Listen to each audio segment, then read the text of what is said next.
New ইয়র্কে ডিম নিক্ষেপকারী আওয়ামী লীগ কর্মীদের বিরুদ্ধে মামলা দায়ের করেছেন জাতীয় নাগরিক পার্টি এনসিপির সদস্য সচিব আখতার হোসেন। বান্ডেল থাকলে প্রতি সেনমানিতে টাকা বাঁচবে। বিকাশ সেনমানি বান্ডেল কিনে জিতুন প্রতি লেনদেনে। নিউ ইয়র্কের স্থানীয় সময় বুধবার দিবাগত রাতে পোর্ট অথরিটি পুলিশ ডিপার্টমেন্ট থানায় এই মামলা করা হয়। বৃহস্পতিবার এনসিপির ভেরিফাইড ফেসবুক পেজে ভিডিও বার্তায় এই তথ্য জানিয়েছেন আখতার হোসেন। আওয়ামী লীগ সমর্থকরা আবারও হামলা করতে এসেছিল বলেও জানান তিনি।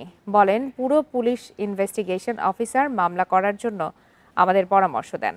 স্থানীয় সময় সোমবার নিউ ইয়র্কের কেনেডি বিমানবন্দর থেকে বের হওয়ার সময় আওয়ামী লীগের সমর্থকরা আখতারকে উদ্দেশ্য করে ডিম ছোঁড়ে। এ ঘটনায় যুবলীগ নেতা মিজানুর রহমানকে গ্রেপ্তার করা হয়। পরে মঙ্গলবার রাতে তিনি জামিনে মুক্তি পান। আওয়ামী সন্ত্রাসীরা আবার ভোটের লবিতে এসেছিল হামলা করার উদ্দেশ্যে এবং সে সময় যুক্তরাষ্ট্র অবস্থানরত এনসিপির সদস্যরা এবং আবার শুভাকাঙ্ক্ষীরা তারা তাদেরকে প্রতিহত করেন এবং পুলিশের সঙ্গে যোগাযোগ করেন।